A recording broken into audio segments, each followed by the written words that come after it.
اليوم يئس الذين كفروا من دينكم فلا تخشوهم واخشون اليوم أكملت لكم دينكم وأتممت عليكم نعمتي ورضيت لكم الإسلام دينا.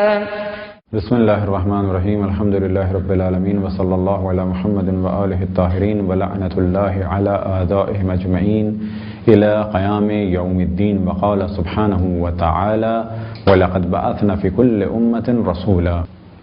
موضوع گفتگو شرائط نبوت. چھٹی صفت یعنی نبی کے لیے جو چھٹی شرط ہے وہ یہ کہ جتنی بھی خصوصیات ہوں وہ اللہ سبحانہ و تعالیٰ کی جانب سے ہوں. دنیا میں انہوں نے کوئی چیز حاصل نہ کی ہو.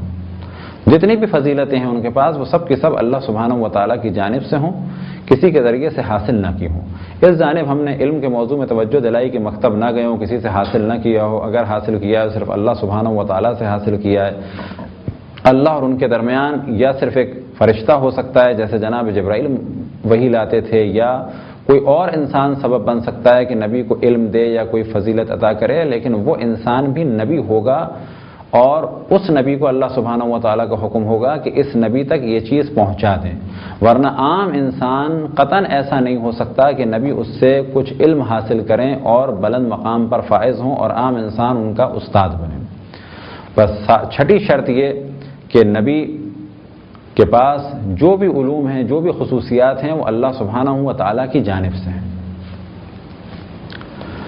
ساتویں شرط کہ جسے مختصر ابھی بیان کیا جائے اور بعد میں تفصیل سے بیان کیا جائے گا وہ یہ کہ جب نبی اپنی نبوت کا دعویٰ کرے تو دلیل کے طور پر ایک معجزہ ظاہر کرے. معجزہ کیا چیز ہے؟ ایک ایسا کام کہ جو ان نیچرل وے میں ہو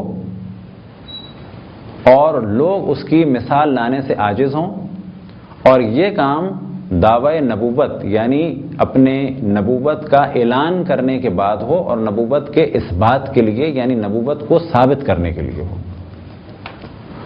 اور جو دعویٰ کریں کہ میں ایسا کر سکتا ہوں تو وہ کام جو ہے وہ اسی دعوے کے مطابق ہو. مثال کے طور پہ ایسا نہ ہو کہ جیسے ایک مذاق مشہور ہے کہ ایک شخص نے نبوت کا دعویٰ کیا اور لوگوں نے کہا کہ درخت کو بلاؤ, اور جب اس نے درخت کو بلایا تو درخت تو پاس نہیں آیا, تو اس نے کہا کہ چلو درخت پاس نہیں آیا تو کوئی بات نہیں, میں نبی ہوں, مجھ میں تکبر نہیں ہے, وہ نہیں آیا تو کوئی بات نہیں, میں چلا جاؤں.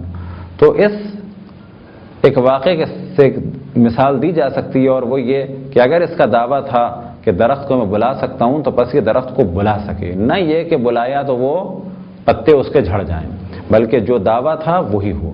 یہ ساری بحثیں انشاءاللہ معجزات کے موضوع میں تفصیل سے بیان کی جائیں گی. یا تو نبی اپنی نبوت کے اس بات کے لیے دلیل کے لیے معجزہ ظاہر کریں, یا کوئی دوسرا نبی جو اس وقت ہو وہ یہ اعلان کرے کہ جو معجزے سے اپنی نبوت کو پہلے ثابت کر چکا ہو نبی, وہ نبی اعلان کرے کہ ہاں یہ نبی ہیں. بس ہم اگر کسی کو نبی مانیں گے, فرض کریں اگر اس دور میں ہوتے تو یا تو نبی کا معجزہ دیکھتے, یا یہ کہ اگر کوئی دوسرے نبی اعلان فرماتے کہ ہاں یہ اللہ کی جانب سے نبی ہیں, میں ان کی نبوت کی تائید کرتا ہوں, تو پھر معجزے کی بھی ضرورت نہیں ہے. کیوں کہ جب نبی نے کہہ دیا تو نبی جھوٹ سے مبرہ ہیں, پاک اور پاکیزہ ہیں, گناہ نہیں کرتے, ان کی نبوت معجزے سے ثابت ہے. اگر انہوں نے یہ کہہ دیا کہ یہ نبی اللہ کی جانب سے ہیں تو ہم ان کے دعوے کو مان لیں گے. یہ چند شرائط تھیں کہ جو ایک نبی میں پائی جانی چاہیے. البتہ ان تمام موضوعات کے اوپر گفتگو بہت طویل سے کی جا سکتی ہے, لیکن اس وقت ہدف گفتگو کو مشکل سے مشکل کرنا نہیں ہے. گو کہ اس بات کا ہم اقرار کرتے ہیں کہ اس قسم کے موضوعات کو ڈسکس کرتے ہوئے عام طور پہ جو الفاظ زبان سے نکلتے ہیں وہ مشکل ہی ہوتے ہیں. اب اگر انہیں بعض دفعہ سادہ کرنا چاہیں تو خود ہمیں بھی محسوس ہوتا ہے کہ گفتگو کہیں ادھر سے ادھر ہو جاتی ہے, بعض دفعہ غلط الفاظ استعمال ہو جاتے ہیں, کیونکہ جو الفاظ کتب عقائد میں استعمال ہوتے ہیں, مثال کے طور پہ کیفیات یا حالات, اب وہ بعض دفعہ زبان لڑکھڑا جائے, پتہ چلا اللہ کے لفظ کیفیت استعمال ہو جائے جبکہ اللہ کے لفظ کیفیت استعمال نہیں کیا جا سکتا. بس یہ ایک مجبوری ہے کہ جب انسان کلامی گفتگو کر رہا ہو تو عام طور پہ کوشش ہم یہی کرتے ہیں کہ انہی الفاظ کو استعمال کریں. اگر وہ مشکل ہیں تو کوشش کرتے ہیں ذرا آسان کر دیں, اور بعض دفعہ ہمیں یہ بھی احساس ہوتا ہے کہ آسان کرنے کی وجہ سے کہیں گفتگو ٹیکنیکلی غلط نہ ہو جائے. خداوند تبارک و تعالیٰ سے دعا ہے کہ بحق محمد وآل محمد ہمیں اپنے رسول, اپنی حجتوں, خصوصاً امام زمان علیہ السلام کی معرفت اور اطاعت کی توفیق عطا فرمائے. وصلی اللہ علی محمد وآلہ الطاہرین.